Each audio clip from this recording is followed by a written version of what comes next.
So hello बालकों, शुरुआत करते हैं question number 108 of rotational motion से। तो question number 108 of rotational motion जो है वो हमें क्या कहना चाह रहा है। A wheel is rotating about an axis of constant angular velocity. मान लो ये कोई व्हील है। अब व्हील जो है वो क्या कर रहा है, रोटेट कर रहा है किसी एंगुलर वेलोसिटी ओमेगा से, जो कि हमारा एक्सिस के जरिए ऐसा पास हो रहा है और ये ओमेगा से रोटेट कर रहा है। If suddenly a object stick to it at its rim. Rim क्या होती है? रिम हमारी आउटसाइड की जो रिंग होती है उसे कहते हैं, और उसकी आउटसाइड वाली पे इन्होंने यहाँ पे कहीं ना कहीं मास रख दिया है। सो अब क्या हो जाएगा, जैसे ही अपन कोई मास को रखते हैं, अपन इनर्शिया, मोमेंट ऑफ इनर्शिया को कहते हैं क्या है, मास ऑफ डिस्ट्रीब्यूशन जितनी दूर दूर तक हो, एम आर स्क्वायर। मतलब मास का डिस्ट्रीब्यूशन जितनी दूर दूर तक होता है उसका मोमेंट ऑफ इनर्शिया उतना ज़्यादा होता है, और रेजिस्टेंस जो रोटेशनल मोशन उसे उतना मिलता है कि रोटेशनल मोशन में कम घूम पाएगा ना। तो रोकने के लिए हमारे पास ज़रूरी भी है। तो जैसे ही हमने यहाँ पे पॉइंट मास या फिर मास जो है वो रखा रिम के ऊपर, तो इसका मोमेंट ऑफ इनर्शिया जो होगा वो मास डिस्ट्रीब्यूशन के केस में बढ़ गया, तो मोमेंट ऑफ इनर्शिया क्या हो जाएगा, हमारा इंक्रीज हो जाएगा। तो ऑप्शन नंबर कौन सा हो जाएगा, first. In the above question the angular velocity will, मतलब कि ओमेगा जो होगा वो क्या होगा।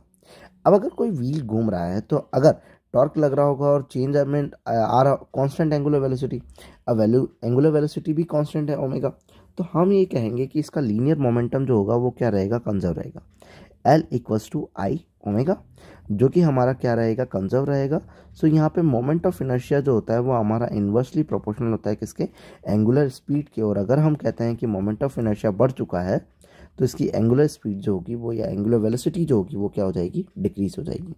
तो ऑप्शन नंबर कौन सा हो जाएगा, second. Now 110 an ant is sitting at the edge of a rotating disc. अब मान लो कोई डिस्क है जो कि रोटेट कर रही है और आंट जो है वो हमारी यहाँ पे सिटिंग है।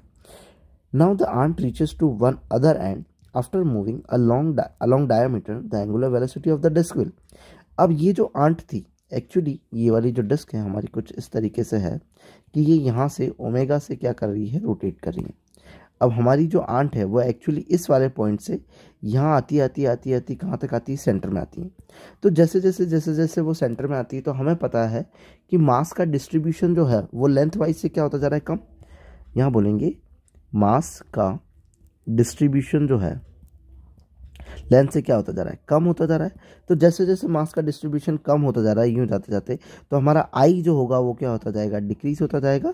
तो आई डिक्रीज होगा तो ओमेगा क्या होता जाएगा, इंक्रीज होता जाएगा। फिर यहाँ से जब वो फिर से कहाँ गई, इसके दूसरे वाले डायमीटर तक गई, तब तो आई क्या होता है, जाते टाइम पे आई इंक्रीज होता है, तो ओमेगा क्या हो रहा होगा, डिक्रीज हो रहा होगा। तो ये कंडीशन है हमारी, ये एक्चुअल कंडीशन है। तो द एंगुलर वेलोसिटी पहले केस में क्या होगी, इंक्रीज होगी देन डिक्रीज होगी। तो first increase then decrease. Option number कौन सा हो जाएगा, थर्ड हो जाएगा। The angular momentum of a body remains conserve. Angular momentum conserve मतलब कि किसी का एंगुलर मोमेंटम, मतलब कि लगने वाला टॉर्क, एंगुलर मोमेंटम आएगा कब, जब टॉर्क लगेगा। और टॉर्क कब लगता है, टॉरिशनल टॉर्क होता है, मतलब कि उसको घुमाने में मदद करवाता है। तो अगर हम एंगुलर मोमेंटम को कंजर्व कर रहे हैं, मतलब कि उसका टॉर्क जो होगा वो क्या रहेगा, कांस्टेंट रहेगा। सो या तो नेट टॉर्क कांस्टेंट रह सकता है या तो नेट टॉर्क क्या रहेगा, जीरो। सो कांस्टेंट अगर रह जाता है तो कोई ना कोई वैल्यू आ जाएगी, तो हो सकता है कि माइट बी की इंक्रीमेंट हो जाए। बट लेट अप्लाइड टॉर्क, मतलब जितना भी टॉर्क लगा है, अगर वो टॉर्क तुम्हारा जीरो है और रोटेटिंग बॉडी है तो उसका एंगुलर मोमेंटम हमेशा क्या रहेगा, कंजर्व। तो net torque on a body is zero. तो ऑप्शन नंबर कौन सा हो जाएगा, second. A person is standing on the edge of the circular platform. It move with a constant angular speed above the passing through the center of the perpendicular to the plane of the platform।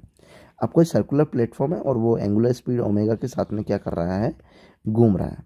Person and पे क्या है, खड़ा हुआ है। If a person is moving an a radius towards the axis of rotation and angular velocity, मतलब अब ये चलता चलता कहाँ तक आ गया, इसके यहाँ तक आ गया, सेंटर तक। एक्चुअली ये वाला था एन, हाँ, तो ये वाला कहाँ तक आ गया, यहाँ तक आ गया पार्ट।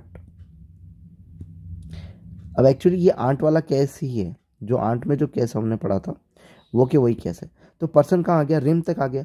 तो यहाँ पे मास डिस्ट्रीब्यूशन क्या होता गया, जैसे जैसे अंदर आता गया कम होता गया, तो मोमेंट ऑफ इनर्शिया क्या होता गया, डिक्रीज होता गया। तो ओमेगा क्या होता गया, इंक्रीज होता गया।